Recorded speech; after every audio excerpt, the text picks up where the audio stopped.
The phone buzzed insistently in my pocket, jolting me out of my focus.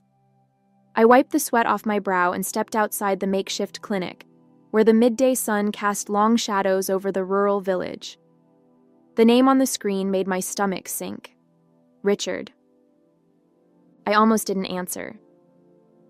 After years of dealing with my stepfather's antics, I knew calls from him rarely brought good news, but curiosity, and maybe a faint hope, got the better of me. "Hello?" I said, keeping my voice neutral. "Catherine." His tone was cheerful, far too cheerful. "Just thought you'd want to know. I've sold the mountain cabin." I froze, gripping the phone tighter. "You did what?" "Sold it," he repeated, as though it were the most natural thing in the world. "Don't look so shocked. It's for the greater good. Mine, obviously." He let out a smug laugh that made my blood boil. "My name is Catherine, and for as long as I can remember, Richard has been the thorn in my side. My mom married him when I was 15, and he quickly wormed his way into the family with charm and good humor. But beneath that exterior was a man who never hesitated to put his needs first.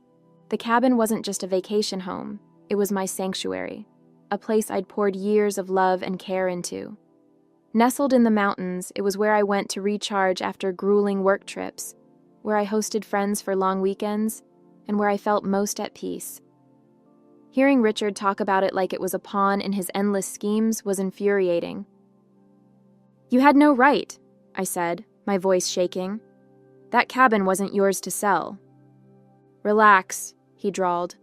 "I've been managing things around here while you're off saving the world. And besides, what's the point of holding on to something you're never around to enjoy? It was an easy way to clear my debts. You'll thank me later." "I'll thank you when hell freezes over," I snapped, hanging up before he could say another word. I paced back and forth, trying to calm the storm of emotions swirling inside me. Richard's audacity knew no bounds, but this time he'd crossed a line. What he didn't know, and what I intended to keep to myself for now, was that the cabin wasn't entirely mine to sell. My best friend Laura was co-owner, and the legal agreement we'd set up years ago explicitly required both our signatures for any sale to go through. This wasn't over. I sat down on the edge of my cot, staring at the phone in my hand like it might burst into flames. My mind raced, replaying Richard's smug tone over and over. How could he think this was okay? Selling something so deeply personal to me, as if it were a trinket he could trade for his own benefit? The cabin wasn't just mine, it was a lifeline. It was where I spent summers as a kid, chasing fireflies and hiking with my mom before she remarried. After she passed, it became my anchor, the one thing that felt steady when everything else seemed to fall apart. Richard, of course, had no such attachment. To him, it was just another resource to exploit, like so many things he'd meddled with before. But this wasn't some small favor or inconvenience. This was my home. I tapped on Laura's name in my contacts and waited for her to pick up. "Hey, Kathy, what's up?" she said cheerfully when she answered. "Richard sold the cabin," I blurted out, unable to keep the anger from my voice. There was a long pause on her end. "He what?" "Apparently he needed the money to pay off some gambling debts," I said bitterly. "He thinks he can do whatever he wants, but I know our co-ownership agreement makes that impossible. He doesn't have the authority to sell it without your consent." Laura let out a low whistle. "He really thought he could get away with this. That man has no shame." "None," I agreed. "I'm going to need your help sorting this out. I'll finish my volunteer assignment and head back home as soon as I can. Can you pull up the legal documents in the meantime? I want to be ready to counter this when I get back." "You got it," Laura said, her voice firm. "We'll take care of this together." As I hung up, a strange sense of calm settled over me. Richard thought he'd outsmarted me, that I was too far away to do anything about his betrayal. But he didn't know who he was dealing with. I wasn't the scared teenager who used to let him steamroll me. I was an adult now, with resources, allies, and a firm grip on the law. If he thought this was over, he was about to get a rude awakening. The next few days passed in a blur as I finished up my volunteer assignment, trying to keep my emotions in check.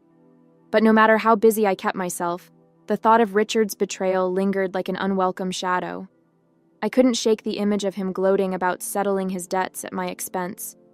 Late one evening, I sat down with my journal, something I always brought with me on trips. Writing helped me sort through my feelings, and I needed clarity now more than ever. As I scribbled furiously, the memories started flooding back. The first time I visited the cabin with my mom, the hours I'd spent restoring it with Laura, the quiet nights by the fireplace when the world seemed to stand still. This wasn't just a building, it was a piece of me. And Richard thought he could just sell it off like a poker chip? No, not this time. Laura called again the next day, her tone brisk and businesslike. I went through the co-ownership agreement, she said. You were right. He didn't have the authority to sell without my consent. The sale is invalid. Relief coursed through me, but it was quickly replaced by anger. Do we know who he sold it to? Not yet, Laura replied. But I pulled the county records and there's no official transfer of ownership. It sounds like he might have tried to do this under the table. That sounded exactly like Richard. Always looking for shortcuts. Always trying to outsmart the system. What's our next step? I asked. Well, we can either confront him directly, Laura said, or we can let the legal process handle it. Either way, we're in the clear. He doesn't have a legal leg to stand on. I let out a breath I hadn't realized I was holding. Thanks, Laura. I don't know what I'd do without you. You'd figure it out, she said warmly, but I'll always have your back. As I hung up, a plan began to take shape in my mind. I'd finish my work here, return home, and face Richard head on. I wasn't going to scream or yell. That's what he expected. No, I'd take a different approach. I'd use the one thing Richard always underestimated, my ability to think ahead. He thought he'd won. But by the time I was done, he'd realize he'd underestimated me for the last time. When I finally arrived home, the first thing I noticed was the silence. The cabin always welcomed me with a sense of peace, but now, that silence felt ominous. My houseplants were slightly wilted, the mail had piled up by the door, and the fridge was practically empty. I set my bags down and exhaled, the weight of what I needed to do settling on my shoulders. Before I could even unpack, my phone buzzed. It was Richard. I debated letting it go to voicemail, but then I thought better of it. Time to face him. Well, if it isn't my globe-trotting stepdaughter, he said, his voice dripping with fake cheer. Finally back to reality, huh? What do you want, Richard? I asked, cutting straight to the point. I just wanted to check in, he said, his tone smug. Make sure you're not too upset about the whole cabin situation. I mean, it's gone now, so there's no use crying over spilled milk. My jaw clenched. Funny you should say that, I replied, keeping my tone calm. Because as far as I can tell, it's not gone. Laura and I checked the ownership records. The sale didn't go through. You can't sell what doesn't belong to you. There was a pause on the other end, just long enough to let me know I'd struck a nerve. That's ridiculous, Richard said, his voice tightening.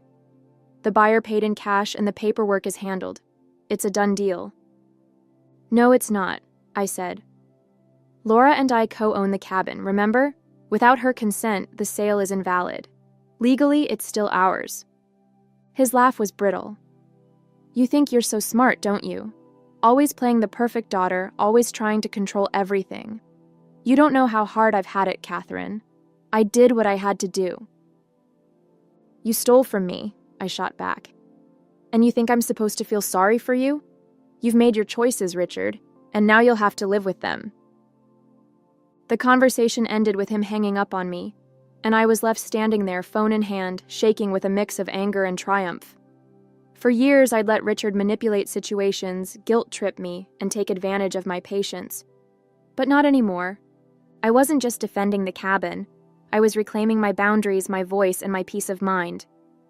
The next morning, I sat at the kitchen table, my laptop open, reviewing the documents Laura had sent me.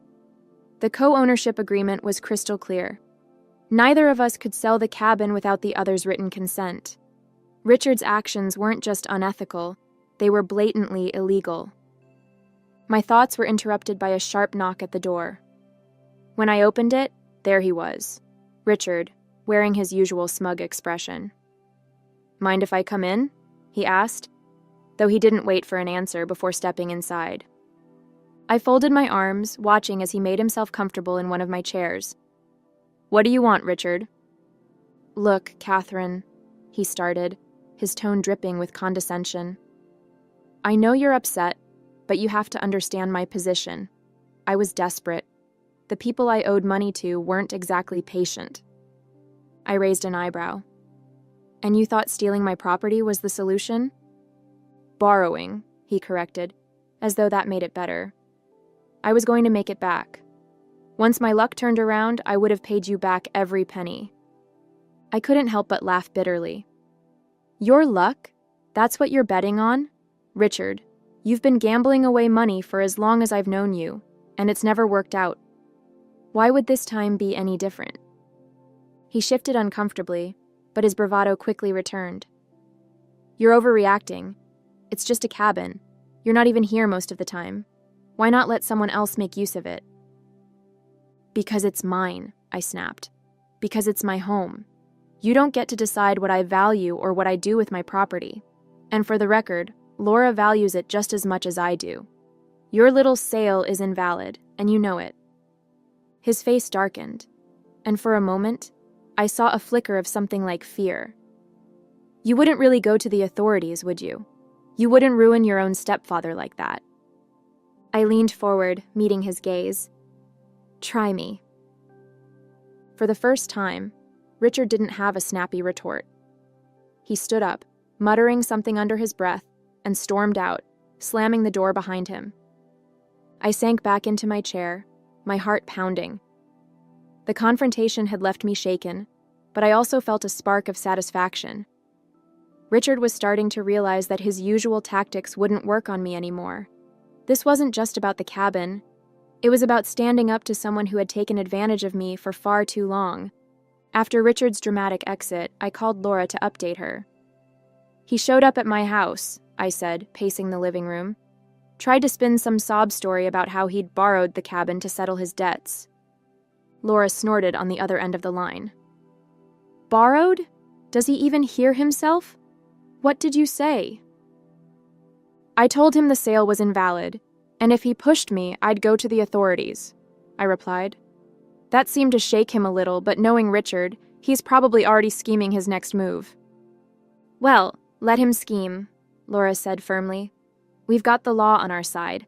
I've contacted a lawyer to help us draft a formal cease and desist letter. If he tries to involve the buyer again, we'll have a legal paper trail ready to shut it down." I nodded, her words grounding me. "Thanks, Laura. I don't know what I'd do without you."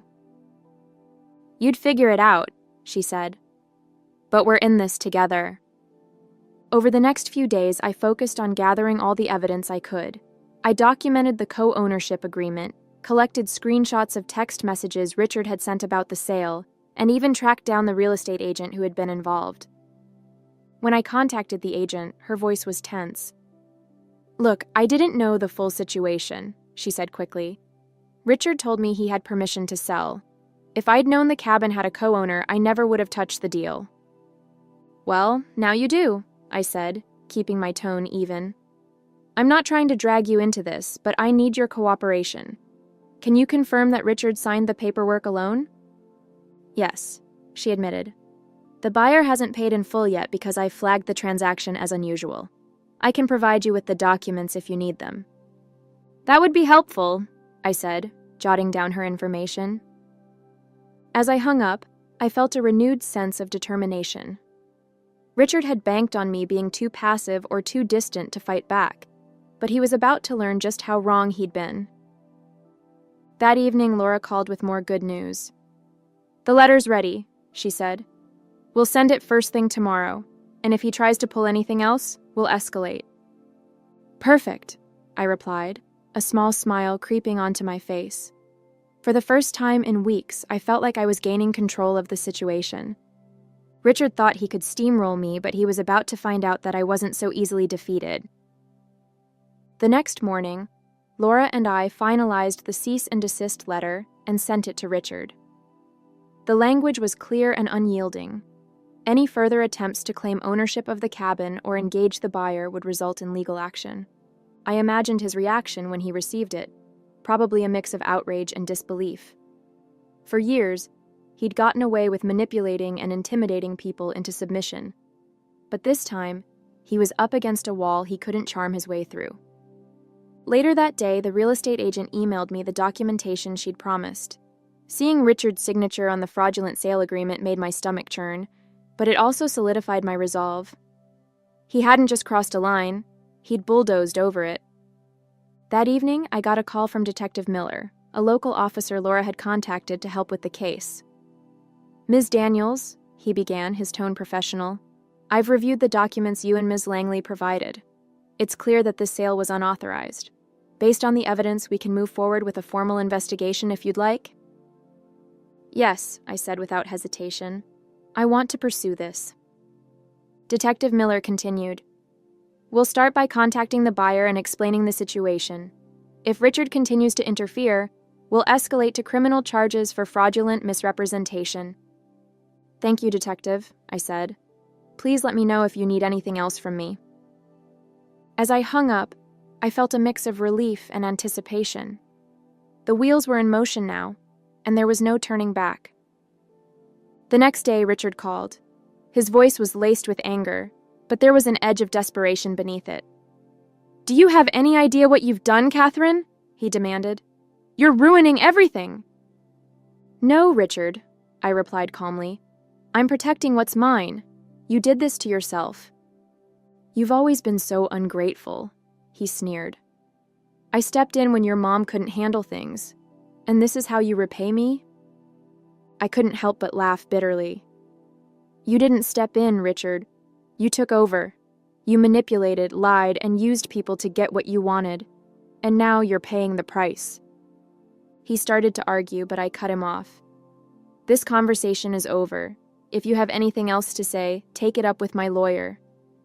I hung up and leaned back in my chair, my heart racing. Richard's days of pushing me around were over, and I was finally in control. 2 days later, Detective Miller called me with an update. "Ms. Daniels, we've spoken with the buyer, and they've agreed to halt the transaction. They were unaware of the co-ownership agreement and are willing to cooperate with any further investigation." Relief flooded through me. "That's great news. Does this mean the sale is officially void?" "Yes," he confirmed. "The cabin remains under your and Ms. Langley's ownership. However, we'll need to keep the case open to address your stepfather's fraudulent actions. Do you wish to press charges?" I hesitated for only a moment. "Yes," I said firmly. "I want him held accountable." "Understood," Detective Miller said. "We'll proceed accordingly. Thank you for your cooperation." After the call, I let out a deep breath. For the first time in weeks, I felt a sense of calm returning. The cabin was safe, and Richard's schemes were unraveling. Later that afternoon, I called Laura to share the news. "The sale is officially void," I told her. "The buyer's backing out, and the cabin is ours again."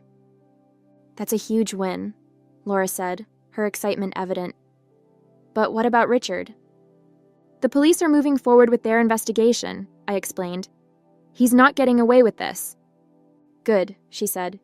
"It's about time someone stood up to him." Her words stuck with me long after we hung up. For years, I'd let Richard get away with so much. His manipulations, his entitlement, his complete disregard for boundaries. But this time, I'd fought back. And it felt like a turning point not just for this situation, but for how I approached everything in my life. That evening, I went to the cabin for the first time since coming home. Stepping inside, I felt an overwhelming wave of emotion. The smell of the wood panels, the familiar creak of the floorboards. It all reminded me of why this place meant so much to me. I sat by the fireplace, letting the quiet of the mountains wash over me. This was my haven, the place where I'd built memories, celebrated milestones, and found peace in the chaos of life. And it was still mine. No thanks to Richard. For the first time, I let myself smile. I wasn't just reclaiming a property, I was reclaiming a part of myself. A week later, Detective Miller called with the final update. Ms. Daniels, I wanted to let you know that your stepfather has been formally charged with fraudulent misrepresentation and attempted theft of property. He'll be required to appear in court, and based on the evidence we've gathered, the case against him is strong. Hearing those words brought a mix of emotions: relief, vindication, and even a touch of sadness. Thank you for everything, Detective, I said sincerely. You handled this situation with a lot of strength, he replied. It's not easy to stand up to family, but you did the right thing. After the call, I sat quietly for a while, processing the weight of everything that had happened. Richard had been such a constant force in my life for years, albeit a toxic one, and now I was finally free from his manipulations. The next day, Laura and I met at the cabin. She'd brought a bottle of wine to celebrate, and we sat on the porch overlooking the mountains, the crisp air carrying the scent of pine and earth. To us, she said, raising her glass, and to not letting anyone push us around. I clinked my glass against hers, laughing softly. To us. As we talked, I realized how much I'd learned from this ordeal. I'd spent so much of my life avoiding conflict, trying to keep the peace, especially with Richard. But this time, I'd stood my ground, and it felt like a turning point, not just for my relationship with him, but for how I saw myself. You know, Laura said, interrupting my thoughts, this cabin has always been more than just a property. It's a symbol of everything we've built, everything we've worked for. Don't ever let anyone take that from you again. Her words hit home. The cabin wasn't just a house in the mountains. It was a reflection of my independence, my resilience, and my determination to protect what mattered most to me. Later that night, as I sat by the fireplace, I felt a peace I hadn't known in years. Richard's betrayal had tested me in ways I never expected, but it had also shown me how strong I could be. The cabin was safe, my boundaries were firmly in place, and for the first time in a long time, I felt truly in control of my life. In the weeks that followed, life slowly settled into a new rhythm. The cabin, once a battleground for Richard's greed, became my refuge again. Each creak of the floorboards, every rustle of the trees outside, reminded me of what I'd fought to protect. I didn't hear much from Richard after the charges were filed. My mom called once, her voice hesitant. You know how he gets, Catherine, she said, her usual defense of him ringing hollow this time. I do, I replied evenly. And that's why I did what I had to do. She didn't argue. For the first time, there was no attempt to guilt me, no desperate plea for reconciliation. Just a quiet sigh before she said, I hope you find peace. I already have, I said, and I meant it. Laura and I spent the next few weekends working on small renovations to the cabin. We painted the porch, patched up the roof, and planted a few wildflowers along the edge of the property. With every nail hammered and brushstroke applied, it felt like I was reclaiming more than just the space. I was reclaiming myself. One evening, as we sat on the porch watching the sunset, Laura turned to me. So, what's next for you, Kathy? You've taken back the cabin, stood up to Richard? What's the next big move? I thought about her question for a moment, the answer coming to me with surprising clarity. I'm going to keep doing what I love, I said. Volunteering, traveling, living my life on my terms. But this time, I'm not letting anyone else dictate how I live it. She smiled, raising her glass. To that, as the days passed, I found myself reflecting more on everything I'd learned from this ordeal. It wasn't just about the cabin or even Richard. It was about realizing my own strength. For years, I'd let his behavior dictate how much I pushed back, how much I tolerated. But now, I knew I was capable of setting boundaries and holding them, no matter how uncomfortable it made others. The cabin stood as a symbol of that growth, a reminder that I didn't have to sacrifice my peace or my values for anyone else's comfort. One evening, as the sun dipped below the mountains, I stood on the porch, breathing in the cool, pine-scented air. For the first time in years, I felt truly at home, not just in the cabin, but in my own life.